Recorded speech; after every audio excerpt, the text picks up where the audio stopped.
And she looked at me and she said, it's a 5-day week, right? So I said, no, we're designers. It's a 6-day week. You do get 1 day off. Where's the coffee machine? I was like, patile mein coffee banti hai. I think it was actually, and saved my name as Shagun Cleaners. Often that call will come in and say, 500 homes is Yeah. insane, Shagun, in 2 years. Yeah. That's like that is. 100, about 100 homes a month. Because my maid would, in fact, my maid's name was Shakira. I think it was actually Shakila, but I think we kept calling her Shakira. It was like this dancing show that we would have every morning. Came back to me and she said, ma'am, we've done 3,500 homes. What? I said, what? I said, are you serious? She said, yeah. 2016, my cousin brother got his house from Unitech, which was supposed to come to him completely done Yeah. as a khandar. Probably been a good rich designer by now. Who knows? Are you not? Not really. I mean, I started literally. Welcome to episode 5 of Girl Talk with me, Priyam Narayan, for What's Up Life. Today I have the pleasure of having Shagun Singh with me, who's the principal designer, creative force, and the founder of Homework Design Studio. Shagun is really creating a niche in this space, and she's from concept to creations and sort of trying to break the clutter in this very saturated market. So today we listen to her story, her journey, her entrepreneurial journey as to how this came into being, how homework happened, and let's listen from Shagun. Hi, Shagun. Hi. Thank you for How are having you? me here. Today we are in a very cozy room on a very cold December day, and like, as you can see, I'm like fully bundled up. Yes. But we were just chatting, and I was just listening to Shagun's story and how this happened and how she came from being from a hotel industry to now doing designs and doing great spaces. So Shagun, please walk us through as to how this journey started from 2008 and where we are now. So, I'm a hotelier by education. I went to a college called Vaksha in Manipal, which was the Welcome Group Graduate School of Hotel Administration. Right after class 12, I landed up there. I come from a family of hoteliers. My mother worked for ITC Hotels for 30 years. My step-grandfather, Mr. Habib Rahman, was a great force behind ITC Hotels.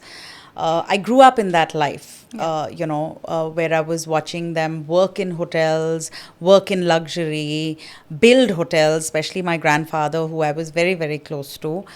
Even though he was my step-grandfather, I was very close to him, and I was watching him build this. So I joined hotels, not because I had an inherent interest for it, but because I was kind of the lost child, and I was like, this is it. But I loved it. Honestly, it was a great space for me. It came to me naturally. I loved being in that environment. The adrenaline of working in hotels is a different rush. But I got married young. And I had a baby young. Yeah. And being a hotelier and having a little child is a difficult... Yeah, we all know that the hours are really long. Yeah. You're supposed to be at Yes. everyone's beck and call. And Yes. so, it's just really hard. Yeah. And so in 2008, when I moved back from Bombay and I moved to Delhi, I just couldn't cope. And my son was he just turned 2. And I quit to sit at home. My father, who is a decorated officer from the army, he's a Veer Chakra from the 71 war, had also taken premature retirement from the army and started a small company called AM Services 24/7, which was a manpower solutions company providing manpower to corporate houses. So we're giving them small bits of training and then putting them in, different corporate houses. So initial 2 months, I decided that I was not going to work, which was really hard, at 28 to give up a job, look after a baby and sit at home when a lot of your friends are not even married is hard. So I went back to my dad and I said, okay, listen, give me something to do. And so I joined him and joined him initially to help him grow his business. Which we did. Actually, once I came on board, I was a salesperson in hotels, even though I'd studied hoteliering, but my core competency in hotels was sales. I used to do sales and marketing. And so it came to me naturally. I went out there and I, got customers, and before I knew it, we had tied up with JLL, with Cushman and Wakefield. So all the huge brands. The huge brands, ITC Hotels, all kinds of, hotels that were at that time around. We were doing all their public area housekeeping for them. I tied up with GMR. We were one of their largest suppliers of manpower. But it was a very boring job. And as time went by, it was also really like you weren't making enough money. And I was learning nothing. I was bored and there was nothing to do. In the meantime, I've always been, ever since I got married, or owned my first home, I've been house proud because I've kind of grown up in that environment. So even when we had a small home in Bangalore, when we got married, I was very proud of how my house was going to look. Yeah. And once my son was born, I developed terrible OCD. So I literally have an illness. As far as cleanliness is concerned, a lot of people say they have OCD. I think I was next level. And that's how I thought of one day, because my maid would, in fact, my maid's name was Shakira. I think it was actually Shakila, but I think we kept calling her Shakira. It was like this dancing show that we would have every morning. She was wonderful, but she would wet my bathrooms all the time. And so I was like, why are you washing the bathrooms like this and pouring water? You just need to dry mop it and clean it. I'd learned that from hotels, that in a dry part of the bathroom, you don't need to wet it. Yeah. So I was like, what the hell? And then I thought, okay, I've tried. And at that time, all these big homes were coming up here, right? Magnolia, this, that. And I was like, if I'm having this problem, I'm sure people who have these fancy homes, I lived in a small house here in Phase 5. So I was like, if I can have this problem, I'm sure people with like bigger homes that they spent money on are having the same problems. So I literally had the idea when I was having a shower. And I came out and I told my husband, I said, I have this idea. Yeah. And I think that we should start deep cleaning services. I know that people have staff around, but we should start deep cleaning services. And my husband said, what a great idea. I think it's a great idea. So I said, yes, let's do it. And I said, what should we call it? And within we were talking, he was running off for work. And he was like, I think you should call it homework. And the name stuck.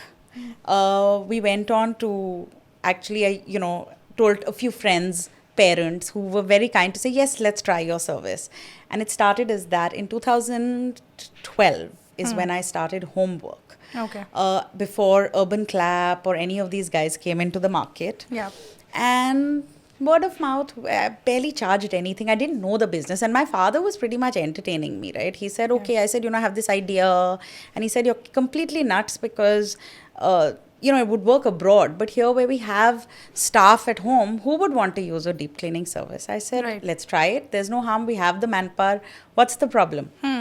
And I said, but we'll keep the manpower on payroll so that we can train them, we can control them, we know what they're doing, and we can deliver a service that is efficient. But I was just still running it on a whim. I didn't think it was going to become a business, none of it. And I really thought that a year after this, I would go back to work, right? I would go back to hotels. I kept telling myself. You thought this was a temporary solution and I have the manpower at my disposal, so might as well use it. Exactly. Okay. But I never went back to hotels. 2 years later, my assistant of the time, I told her, I said, just check. And we used to do all our bookings on a notepad. We weren't even using a laptop to For 2 years. For 2 years. Because we weren't getting those many bookings, right? You were getting bookings, but I was like, okay, this much though you can take on a notepad, right? Yeah. And literally, I didn't think of it as a business, right? I was still running my father's manpower solutions firm as the more, the money-making business. Yeah, money so was coming from there. Side hustle, this was passion. A side, yeah. It was literally a side hustle. And one day I told her that day, I said, why don't you just take that diary out and see what is how many homes have we done? And this was 2 years later. And it took her, I think, 2-3 days to put this together because she had to literally look through a notepad, right? Yeah. And she came back to me and she said, ma'am, we've done 3,500 homes. What? I said, what? I said, are you serious? She said, yeah, we've done 3,500 homes. Word of mouth. I was like, oh, wow, that's quite something. Yeah. That's when I think I opened the Facebook page. That was the first time I opened the Facebook page, if I recall. Around that time is when Urban Clap came into the market. I think 2014 they came in. 2015 is when they came in. I did not understand what they were doing. And they came in and they said, I remember that gentleman from Urban Clap. I can't remember his name, something with R. He came and asked me for an appointment in the office. And at that time, there was not just Urban Clap. There was House Joy. There was Local OA, something like that. Lots of them that suddenly came and said, can we have a meeting with you and understand how cleaning services run. And I was like, I understand what I'm doing. I'm not sure what you guys are doing. Yeah. But, I mean, that was the time when aggregator businesses were kind of growing. Anyway, that apart, I kept running homework on my terms. But in 2016, my father started now obviously taking me a little bit seriously, and he was like, yeah, there's something happening here. But he and a lot of my customers started saying, why can't we have this sort of service even for electricians and plumbers? And why don't you start something where we can have more reliable resources? Because the problem in India is that blue collar workforce is just the lowest form of workforce here. So they don't feel like they belong anywhere. Nobody treats them like they belong anywhere. So they're pretty much like, there's working. No structure. It's like exactly. herd. So they're treated as such. So they don't feel responsible. So that clarity was very much there. And my father was very keen to start doing this business now, not just for cleaning, but he was like, let's do more. Let's do more. Right time, right place, whatever you want to call it. 2016, my cousin brother got his house from Unitech, which was supposed to come to him completely done. Yeah. As a khandar. And he knew that, I kind of liked this. I liked doing homes. So he came to me and he said, he actually came more than to me. He came to my father because he knew that I would resist and say, I'm not going to do this. I'm not going to do this. I'll do it as a, passion project or whatever, but I'm not professionally going to do it. So he went to my father and then came to me and said, do the house. She knows how to do it. Let her do it. And after a little cajoling and all of that, I did up his house first. That was the first house we did. Around the time, we also own a house. So when you did the house, you did everything. He gave you a blank canvas. Yeah. And you did everything from the interior to furniture and what should go where and whatever his vision was. We made his kitchen. We made the bathrooms. I taught myself. My father taught himself. Till that point, I didn't know that there were different types of paints. I didn't know that wood had like different parameters. So I educated myself first as to what I needed to do so that I knew more than my manpower, right? Like that was very important. So both my father and me educated ourselves to first say that what does this require us to do? So before I took on his project for 2 months, we actually sat and we studied. Yeah. So you ourselves. did the groundwork. Yeah. Did the groundwork ourselves. That this is what is required. This is how you lay a tile. Da, da, da. Then we hired the man force. Those men still work with us today. That same electrician who did that house, that same carpenter, the same plumber, they continue to work in our space even today. Right? Which is 2016 to now. Yeah. Whatever number, 8 years or whatever 8 years. it is. Almost 9. Yeah. So we educated ourselves and then we did that house. Around the time when I was finishing his house, we have a house in GK. It's our ancestral home in GK1, which my mom used to keep giving on rent. But we were like, every time we get it back, we end up spending so much money. And my mom was also retiring from hotels. And she was like, let's make it an Airbnb. Okay. So, and we call it the Neem. It runs as the Neem bed and breakfast in GK. It's a registered Airbnb. And my mom said, let's use this also as a practice ground and do some work here. So we did a lot of work in that house as well to set it up as an Airbnb, from painting to polishing to waterproofing to some carpentry work. We did all of that in that house. So we kind of trained ourselves. Like I said, in 2012, when I started homework, one of the reasons that I was also able to grow, I was part of a forum in Gurgaon called Gurgaon Moms. Gurgaon Moms, yeah. Yes, everybody knows it, but at that time it was small. Yeah, they were also just starting out. Yes, now they are also like... They're very big. Yeah. They're very big. Neela made it really big, and I really am like, it's wonderful to see what she's been able to do with and that forum. It's a great community of like everyone coming together, and it's super helpful. Yeah. It's great. And so, one of the reasons that we did grow word of mouth was because people were posting on Gurgaon Moms. I mean, once I started posting these 2 homes, in fact, people started saying, why don't you do a home? So I think and I'm not going to take that client's name because I'm not sure, I haven't asked her if I can or can't. But she was one of the founder members of Gurgaon Moms, who was probably one of the first people to ask me to officially do her house. She also asked me to design it, to which I said, I'm not a designer, yeah. Please, So I she don't. wanted turnkey. She wanted turnkey, but Okay. I said, I'm not a designer, I'll execute for you. Okay. So she said, yes, you execute for me. Fine, I'll get somebody else. And she got someone else to design the space and all that. Right. She kept asking me for my inputs. I said, yes, no, okay. But I said, listen, Don't rely on me. 'Cause don't rely I on don't me. do this I professionally. don't know what is Right. design. I actually didn't know that there was a subject called design. I wish I did know it when I was 20 years old. I would have studied it. Probably been a good, rich designer by now. Who knows? Are you not? Not really. I mean, I started literally. So here's the thing. I only started officially designing in 2020. And that's a really interesting story because so I started renovating these homes. And once I did the founder members home, Yeah. a lot of people started reaching out. Some for little jobs, some for big jobs, whatever you want to call it. Right. And in 2019, and I'm going to take their names because Neha Raghavan and Gaurav Sareen had been clients of my cleaning service since 2012. And they were buying a house and they insisted that I must look at the house, that they were buying. So I was like, okay. And I was like, and Neha was very clear that you will renovate the house. And they were looking for a designer and all of that. So I said, okay, I'll renovate the house. And we went looking at, she in fact took me around to see some of the houses that she was going to buy. And honestly, they weren't my friends. At the point, they were not my friends. They were just, clients, people I knew because they had been clients. They were looking around for a designer and somehow couldn't find one. And then one evening, I remember Neha calling me. They had also signed up for basic, like the execution of the project. And Neha said, it was a Saturday evening, and she said, listen, are you at home? Can we come and meet you at home? So I was like, Arey, what do you mean?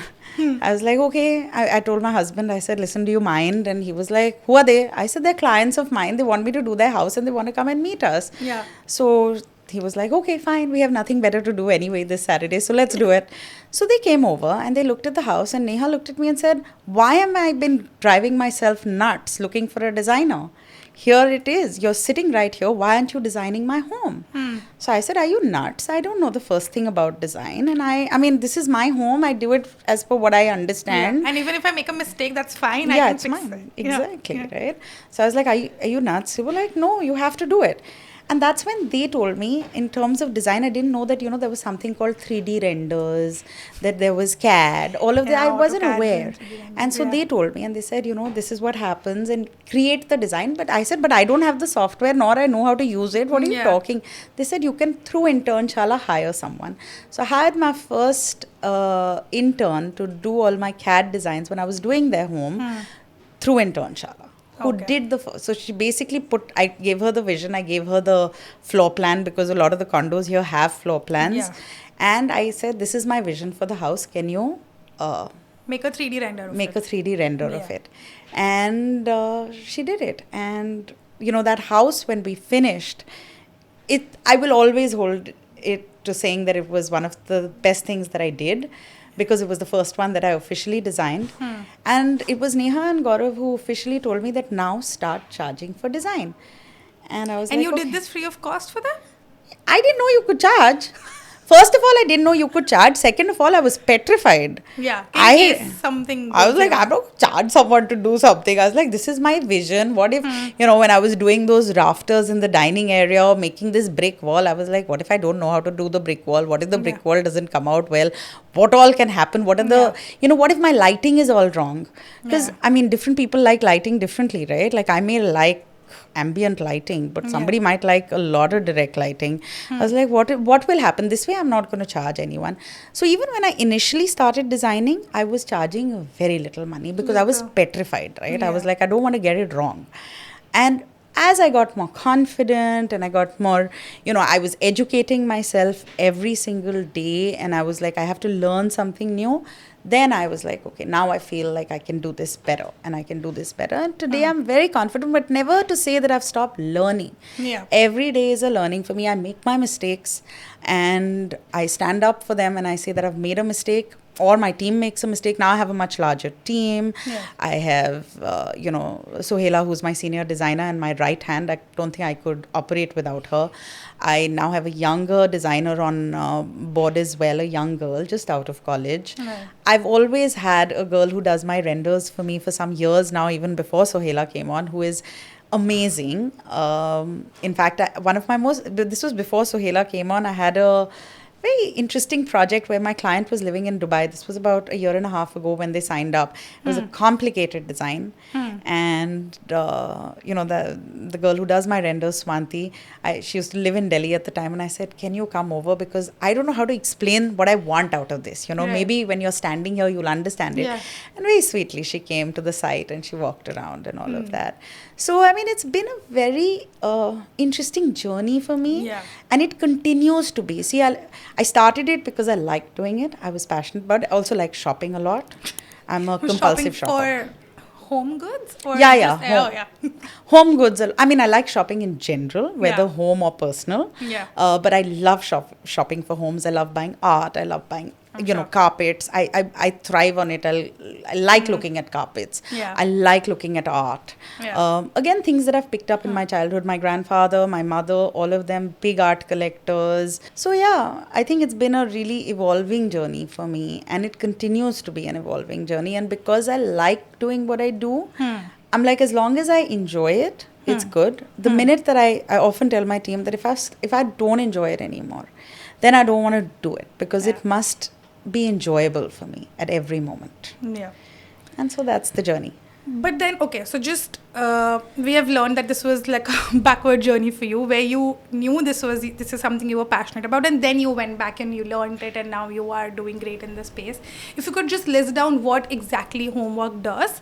So for somebody who doesn't know, doesn't understand the interior space, so if they were to come to you, what would your team be doing for them? So Homework is a design studio. Yeah. As well as an execution specialist. Now, when I say design studio, it means that if you have this space, it's about how do you think about the space creatively, right? Somebody has put this space together to think about it, saying that it's going to be this studio in which you can come and shoot. How is the couch put? What's the color of the couch? What's the color of the walls? So that when you do your camera lighting and all of that, it just adds up. Right. So the first step in any sort of remodeling or renovation is to create a story. Now, either you create the story as the client, or we create the story for you as creative people. And therefore, we call ourselves design consultants as well. Okay. We're also execution specialists because that's my forte. I have 85 men on roll. I don't outsource anything. Every man who does a job, whether he is a mason, he is a carpenter, he's an electrician, he's a plumber, painter, housekeeping, they are on payroll. That was what we were offering to clients. In the very nascent stages, we were saying that here, if you hire Homework, it's going to be a hassle-free experience for you, an efficient experience for you, a timely experience for you. Because everything is in-house and we are not dependent on A contractor. There is no contractor involved where somebody is going to come, he'll come one day, he won't come. My boys report for work at 9 a.m. every single day, at every site, rain, hail, flood, storm, whatever you want to call it. They are there at 9 a.m. at the gate of every condo where we're working, and they work tirelessly. We create work plans for them, so they have to work in that manner. Am I saying we don't make mistakes? Of course we do. We work with human beings, we make mistakes, but our journey has been about teaching those men to where they belong. So I have men who started out in 2016 who still work for me. Until and unless I throw someone out on disciplinary action or reasons, nobody leaves me. I let them go if I feel like they're not disciplined. And for me, discipline is about reporting on time. It's not okay for me. That's your site. You have to respect it. They're a blue-collar workforce. They will smoke. They will, chew tobacco. But I'm like, you can't do it on my site. I provide them with uniforms. I understand if they don't wear them whilst they're working because the uniforms get spoiled, so they change into their clothes. But it's important for me when they walk in through those gates, they have the Homework t-shirts on. They can change when they're on site. It's important for me that their nails are clean and cut. At least at the start of the day, at least the best that they can be. It's important for me that they cut their hair, They're not coming. It's not a fun space. You have to have discipline. Yeah. Discipline is important. And so we keep reinstating that. So training is very important. And I also want them to have that sense of belonging, that they belong here, Yeah. that they feel like they belong, they add value. Do I learn from my people every day? If I have learned anything about this business, I've learned it standing at every site, and I have learned it from my men.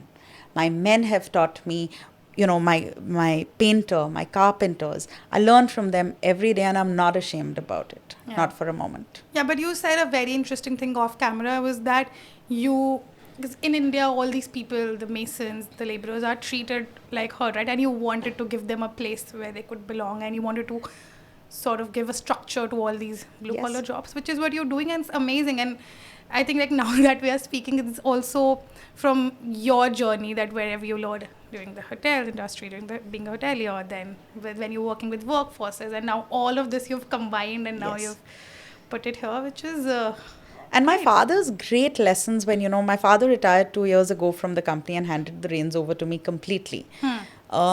He used to handle the operations otherwise. I never used to look after the men a lot. In fact, though I've been with the company since 2008, they've seen me, right? They've seen me around. But when they had to report to a woman, please understand that these are men from rural India who did not understand how will they report to a woman, how will they take instruction from a woman. Right. And I was really shocked because I was like, they see me on site all the time. I'm the one at site. My father sits in office. But they're not used to taking orders from They're not anyone. used to taking orders from anyone. So that was a very big challenge. But the thing that my father always taught them, and I continued to teach them, because my father was a Fauji, he said that, and he told them, and he used to tell them, and you're going to war. If you're not on guard, you will get shot, you will die. Right? So consider your work to be like you are going to war. You have to be prepared. So go with preparation. Don't just land up at a site and say, oh, I'm, now I'll start thinking about. Don't improvise, and don't start saying, now I have a requirement. Yeah. So we have a very strong system of indents, POs.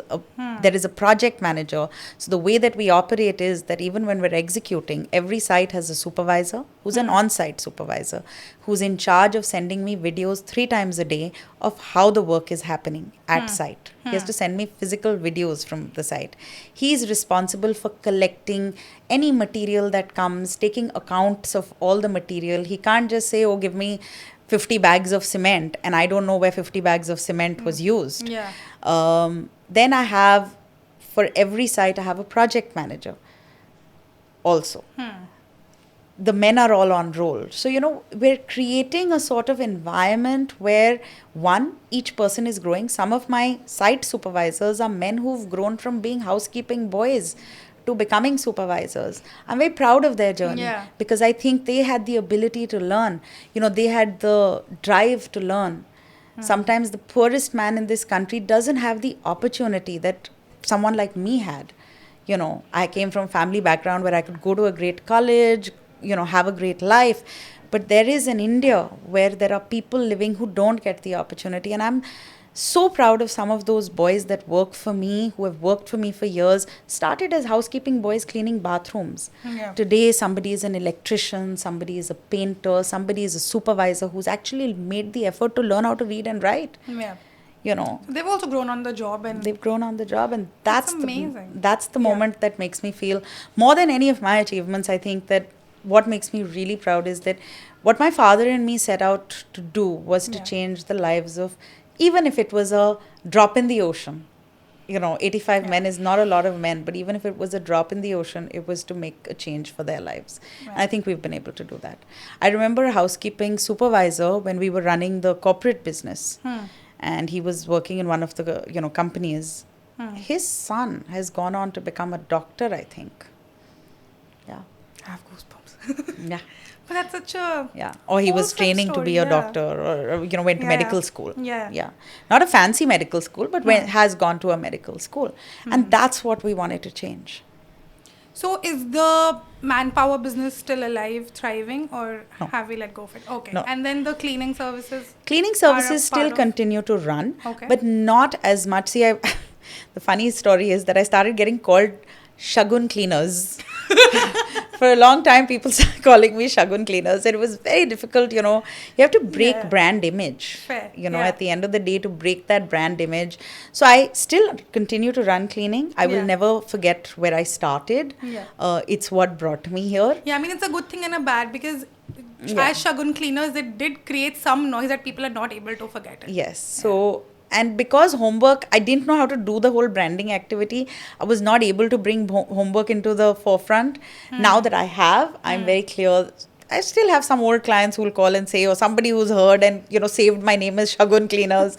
Often that call will come in and say, 500 homes is Yeah. insane, Shagun, in 2 years. Yeah. That's like yeah, that is. 100, about 100 homes a month? Yeah. More. I didn't even realize that that was how many we were doing. Yeah, like so 3, obviously 4 a there day. were times, right? Like Diwali is like this massive rush that happens Yeah. where Diwali everybody and anybody wants to get their houses clean, which I have never understood.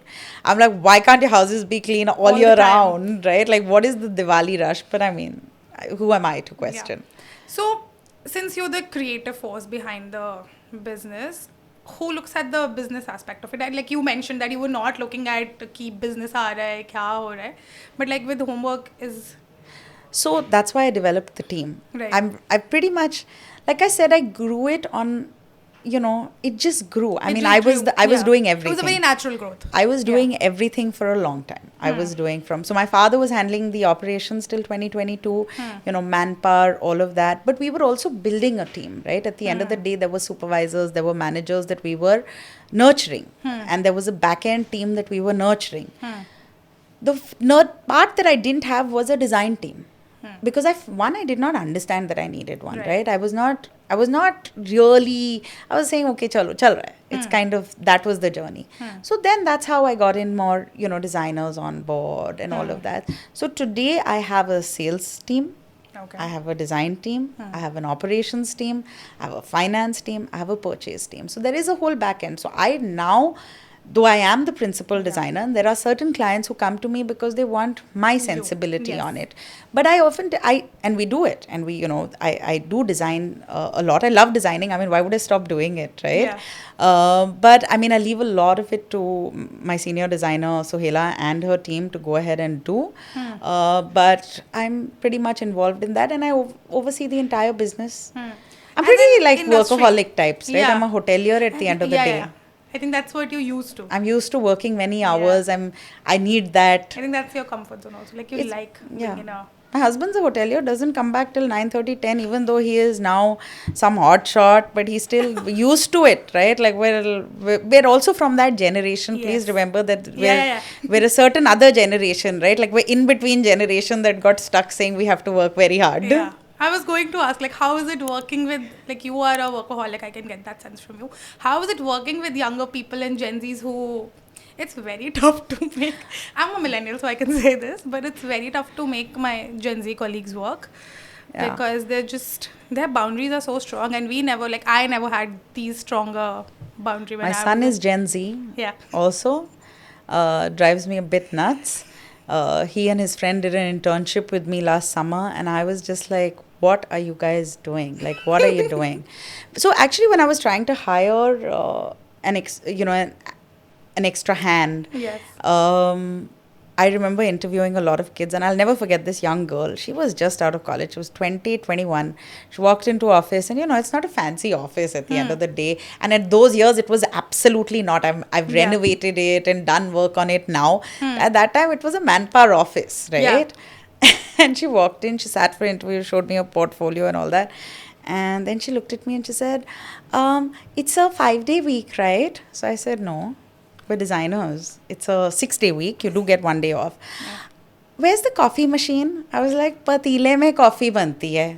These were her questions. These were her questions and ask back. I was like, are you kidding? Have you come here to drink coffee? Have you come here to do work?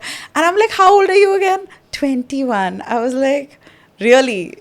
I mean, at 21, I was a young hotelier doing God knows how many hours, shifts in hotels and wanting to kill myself. But, you know, I was like, coffee machine? Are you kidding me? Yeah. So, and she was, I mean, I remember her very distinctively, but there were lots others who came in and they had really weird asks. And, you know, they also didn't want to work hard. I mean, I'm not going to label it all. I know kids who do real hard work, Yeah. right? It's your drive. So you can't say that a whole generation is but like it's that. also the attitude of the generation because It is. they're so used to getting everything so easily. Yeah. They expect, like, I was just Parents like interviewing. us are responsible for this, by the way. I call myself a irresponsible parent at the end of the day. I was just interviewing someone for a graphic designer role, and I asked him, like, okay, how many years of experience do you have? And he said a year. I said, okay, how much do you want? Like, what is your expected salary? And he's like, 90,000 a month. I'm like, after a year of experience, excuse me, I started my first job at 20,000, and I was like, I'm being overpaid. But it's just like, I mean, it's good that they are so confident that they go after whatever they want, but it's a I don't think they're confident. I think they live in a bubble, bubble of their own. and they believe that that hard work is not required. And honestly, there is no, I was with a customer last evening. I did their home a year back. I handed over, and very nice couple, and really an experience that I will not forget. And they said, it's been a year. Do you want to come over for coffee? I said, sure. And they've still not given me real-time feedback, right? They used to live abroad. They've been very happy. And it was one of, a design story that I can definitely say was really out of the box. Very different. I had to create different spaces. And so they called me in last evening. After work hours, I went at 6. They wanted me to come in on Saturday. But I was like, no, let's do this today. And they walked me around the house very nicely. They kept saying, as a generation like theirs would said, very, we love the home, we love the home. But they also highlighted what were the faults that I had in that house, right? So when I said, how many marks will you give me on 10? They said 8.5 on 10, which is fine, right? I mean, at the end of the day, you have to get used to the fact that not everybody is going to give you a 100% report card, and you have to have the ability to take it on and put it on your shoulders and say, I'm going to move forward from here. I'm going to get better from here. I think that's who I am. And I think that that's what that generation is not. They live in a bubble, which is really unfortunate. It's an unfortunate bubble. And not only is the generation going to suffer with it, but the everybody is going to suffer with it. Yeah, they aren't receptive to feedback for sure. At all. And they just think they know everything. And companies will suffer with it because they are the next gen that's coming in, unfortunately, right? Yeah. Like it is what it is. They're used to getting too much on a platter. Anyway, but going back to my business question is, how do you think is this industry going? Like, everyone wants a house that they are super proud of. And everyone thinks that, listen, I'm gonna do my space my way, and this is that. My basic question is that, do you think there's scope in this industry to become like is it $1 billion industry? How are brands growing, or like, what is your aim as homework to? Okay, let me answer your questions in parts. Is it $1 billion industry? I don't know. I'm sure it is. There are people who are spending a lot of money on their homes, and people are house proud, and everybody has a different sense. It's also a very competitive space. Right. In the years that I have, and I'm like a homegrown designer, there are designers who have education behind them.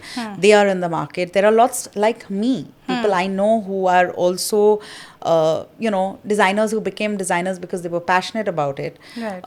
So there's a lot of competition, honestly, in the market. It's a very competitive space. And the customer is very different, right? There are different types of customers, and you want to cater to different types of customers, and you need to figure out where you need to go with that whole situation with different customers. So that's the first part of your question. The second part of your question is, where do I see myself in terms of homework? Like I said in the beginning of this talk, that I think it's very important for me to enjoy what I do. Yeah. I need to keep loving what I'm doing. The day that I feel like I don't love it, I'm not going to be able to build the homes that I'm building. For me, building a home is not just, and I was very clear about it from day one that I started it, that I wanted that relationship to not just be that of a client and a vendor relationship. I wanted that relationship to go to the next level and say that I will build a home. So I deep dive into people's lives, first of all. When I build a home, it's not, I don't have a template. If I make your home, I will understand from you who lives in your house, what your likes are, what your dislikes are, what you like to eat, what you like to drink. Everything is important for me to know. what do you, like right now we're designing some kids' rooms, right? Actually, a full house, and there are 2 kids there. And yesterday, the brother's room was looking nicer than the daughter's room, and the mother wrote saying my daughter's having a little bit of a fit. So I said, okay, let's calm down for a bit. Let's erase her home for a while, her room for a while. We'll come back to it. But let me understand from her what she wants before I start designing her space. So each design for me is not about a template. Yes, we have certain signature styles that always show up in a lot of our designs. When you see that page, you will see that, Yeah, and because it's a founder-driven company, so your my personal touch will be yeah. there. But at the same time, it is very to what that person wants. At the end of the day, there is a template. So for me, it is, if it makes me happy to do, if I can develop a bond with the people that whose homes I'm building, that they will remember me for years to come, whether as a friend. A lot of my customers are my friends. Yeah. People in fact, I'm doing a house right now where one of your colleagues had come to do the shoot as well to see that house. The 5th house I'm doing for her. We started out as a client relationship. Today, she is a friend. And I value that friendship, and she's still, and I'm very clear, even when I work with friends or, people that I know, I'm like, I have a personal number. That's my personal relationship with you. Here's my professional number, and this is professional. So if you feel I'm doing something wrong professionally, tell me. Don't hesitate. Yeah. So I think that as far as homework is concerned, I'd like it to grow, but I'd like it to grow as long as it makes me happy. The day that I don't feel happy about doing it, I'll stop doing it. And if it adds too much pressure, I'll just stop. Yeah. And because this is a business built out of passion and your love for doing this, what would your suggestion be for someone who has a passion for things? Like, what would your advice be for someone who's wanting to get into this industry or build a business out of passion? Just like leave I think just like love, literally you have to like what you do. Always be humble. Just because you come from an education of saying that, like the other day, my junior designer, she's educated in design, but she's not looking at the details. Nobody is interested. And I gave this as an example. As a young hotelier, we were taught when you serve a certain type of food, a certain type of wine goes with it. That's what you're taught, right? They teach you that in hotel school. But you are the guest. I can't force you to drink wine. You may want to have a glass of beer with that food. My education be damned, right? So you have to be humble. You have to be compassionate as you build people's homes, especially homes, because it's people's personal money. It's someone's hard-earned money, whether the person is rich, poor, wealthy, mid-level, Gen Z, whatever they may be, it's hard-earned money. So always be humble, enjoy what you do. Be compassionate to the people that you're working with, and I think you can build a business out of it. Great. So that was a great chat. I just wanted to do like a quick rapid fire segment with you. What's the one trend in people's homes that you absolutely don't like, that people really want you to do and you're like, listen, I'm not going to do this? Golden metal leg chairs. What are your thoughts about brands like IKEA and like DIY furniture, fast furniture? Okay, wait. So many. IKEA is not a bad brand, by the way. I think that they have some really interesting stuff, and it's budget and it's value for money. So I think IKEA is great. I think a lot of the furniture brands that are coming up, some of them are good. They start out really well, right? Like if you look at even an Urban Ladder, started out really well. I think it still continues to hold some of that. So they're okay. I mean, it depends on how they run their business. I can't say yes or no to them. What's the one trend that you really want to pick up? Like, is there something that you think people don't, what's one hack then everyone should just keep in mind when they're trying to design a home or renovate a space? Make sure that the space is functional and you can maintain it. It's not just about photographs. Make sure you can maintain your space. That's so... you put a marble floor, make sure you polish it once every 6 months. Otherwise it's rubbish. Don't do a marble floor. Yeah. And what are your thoughts on people, like I know a lot of people who invest in art as investment pieces and they don't think about how it goes well with their space. They just think that, oh, this is art and I'm just going to put it because it holds some value. So like when you are doing space and when you're looking at investment pieces or how to do a space, do you tell people that, listen, you should invest in this or this goes well with this space? No, yes. I mean, I do tell them that, these are the things that you should do or shouldn't do. But I think art, So so I subjective. feel like, some of the biggest artists, my grandfather was a big collector. I can't, and he had some really expensive artists on his Yeah. walls. Yeah. I can't say I loved them all. So Yeah. you have to, don't pick up Super art because subjective. it's expensive. I mean, are you really going to sell it at the end of the day? Well, if you do, I don't know. This question I no. don't want to answer. For me, Yeah. I love buying art. I have, my walls are really full, but every piece talks to me and it has to talk to me. Like, I Yeah. have to love it. Yeah. Amazing. I think, thank you, Shagun. Thank you for being here. It was an interesting story, and just to learn about your journey, I think I'm going back a bit inspired, and that I need to pay more attention to detail and just like. But yes, thank you for being here. We'll link all of Homework's websites and Instagram and everything in the description below, and we'll see you soon. Thank you so much for having us. Thank you.